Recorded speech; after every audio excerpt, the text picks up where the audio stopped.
जरा सोचिए, जिस जमीन पर हम खड़े हैं वो लगातार हिल रही है, हर पल। भारत के लिए ये कोई कहानी नहीं बल्कि एक भूवैज्ञानिक हकीकत है।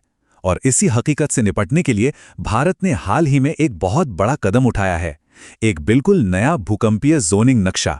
ये सिर्फ एक अपडेटेड नक्शा नहीं है, बल्कि हमारे शहरों को आने वाले खतरों से बचाने का एक पूरा रोड मैप है। चलिए समझते हैं कि ये इतना जरूरी क्यों है। हर बड़ी कहानी की शुरुआत एक छोटी सी डिटेल से होती है, और हमारी कहानी की शुरुआत होती है इस नंबर से, 5 सेंटीमीटर प्रति वर्ष।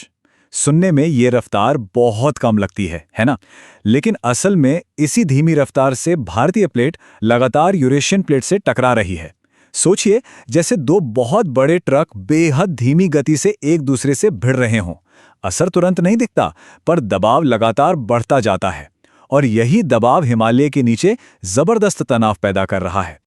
तो सवाल यह है कि जब एक महाद्वीप रुकने का नाम ही न ले तो होता क्या है? ये जो तनाव बन रहा है, ये सिर्फ दूर पहाड़ों की चट्टानों को नहीं तोड़ता, इसकी ऊर्जा हमारे पैरों के नीचे, हमारे घरों और शहरों की नींव के नीचे तक पहुंचती है।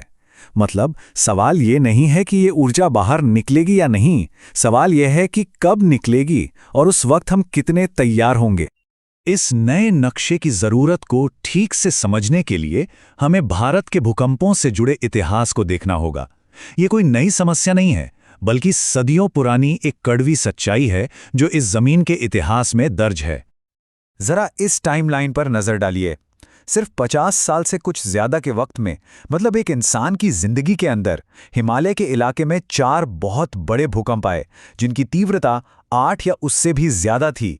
ये कोई इत्तेफाक नहीं है, ये एक पैटर्न है जो दिखाता है कि जमीन के नीचे कितनी जबरदस्त ताकतें काम कर रही हैं। और अगर किसी को लगता है कि ये सब तो पुरानी बातें हैं, तो ये नंबर देखिए, 20,000 से भी ज्यादा। ये उन लोगों की संख्या है जिन्होंने पिछले सिर्फ 15 सालों में 10 बड़े भूकंपों में अपनी जान गंवाई है। हर एक नंबर के पीछे एक कहानी है, एक परिवार है जो बिखर गया। ये एक सीधी चेतावनी है कि खतरा टला नहीं है, बल्कि आज भी हमारे साथ है। और खतरा सिर्फ बड़े भूकंपों का नहीं है, ये लगभग लगातार बना हुआ है। सिर्फ 4 महीने के एक छोटे से पीरियड में भारत में 159 भूकंप दर्ज किए गए, मतलब दिन में एक से भी ज्यादा। ये जमीन के नीचे की एक लगातार गड़गड़ाहट है जो हमें याद दिलाती है कि जिस जमीन पर हम भरोसा करते हैं वो हमेशा हिल रही है।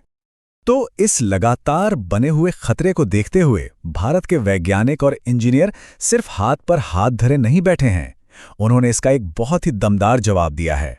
देश का नया, पहले से कहीं बेहतर भूकंपीय खतरा नक्शा। ये सिर्फ एक कागज का टुकड़ा नहीं है, ये एक ढाल है, आने वाली पीढ़ियों को बचाने का एक ब्लूप्रिंट है। तो आखिर बदला क्या है? चलिए पुराने और नए नक्शे को देखते हैं। पहले जोखिम वाला इलाका 59% था, जो अब बढ़कर 61% हो गया है। लेकिन असली गेम चेंजर है एक बिल्कुल नया, सबसे ज्यादा जोखिम वाला जोन VI बनाना। अब जम्मू कश्मीर से लेकर अरुणाचल प्रदेश तक पूरी हिमालयन बेल्ट को इसी सबसे ज्यादा खतरनाक कैटेगरी में डाल दिया गया है। ये एक बहुत बड़ा बदलाव है। इसे दूसरे नजरिए से देखते हैं। भारत की लगभग 2/3 जमीन अब मध्यम से लेकर उच्च भूकंपीय जोखिम वाले इलाकों में आती है। और ये सिर्फ जमीन नहीं है, ये वो जगह है जहां लोग रहते हैं। देश की 75% आबादी, यानी करोड़ों लोग, अब इन हाई रिस्क जोन में रहते हैं। और इन नई गाइडलाइंस में शक की कोई गुंजाइश नहीं छोड़ी गई है। ये नया नियम बहुत जरूरी है। अगर कोई शहर 2 जोन के बॉर्डर पर है तो उसे ऑटोमैटिकली ज्यादा खतरनाक वाले जोन में ही गिना जाएगा। कोई बहस नहीं, कोई छूट नहीं। ये सेफ्टी फर्स्ट का एक सीधा और असरदार तरीका है जो जाने बचाएगा। लेकिन एक नक्शा तो सिर्फ कागज पर खींची लकीरें हैं, जब तक कि उसे देखकर कोई एक्शन ना लिया जाए। और यहीं से बात और भी दिलचस्प हो जाती है। ये नया नक्शा सिर्फ ये नहीं बता रहा है कि खतरा कहाँ है, बल्कि ये हमारे शहर बनाने के तरीके को ही बदल रहा है, ताकि वो आने वाले बड़े झटकों को झेल सकें। भूकंपरोधी डिजाइन में अब सोच पूरी तरह बदल गई है। पहले सारा ध्यान इमारत के ढांचे पर होता था, बीम, कॉलम, यानी वो सब कुछ जो उसे खड़ा रखता है।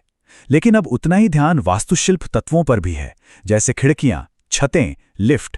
क्यों? क्योंकि एक इमारत जो भूकंप में खड़ी तो रहती है, पर अंदर से तबाह हो जाती है, वो किसी काम की नहीं।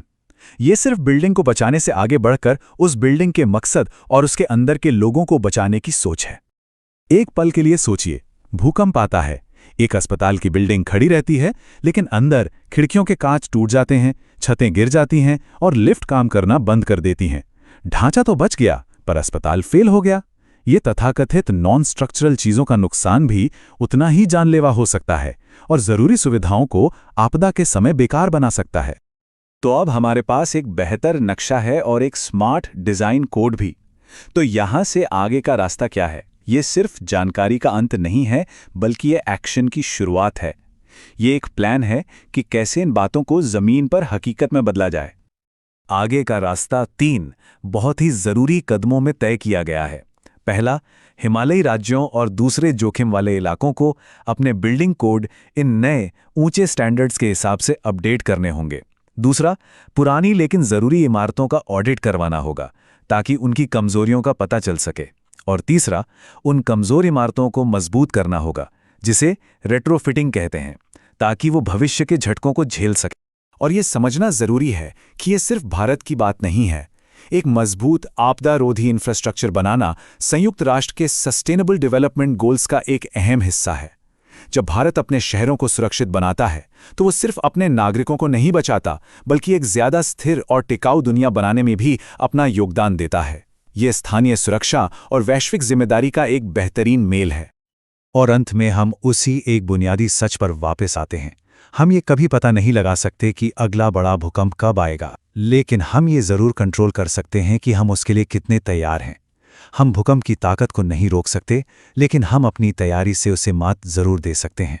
ये नया नक्शा और डिज़ाइन कोड सिर्फ विज्ञान नहीं है, ये उम्मीद का एक पैगाम है, एक वादा कि हम अनहोनी का सामना करने के लिए तैयार रहें।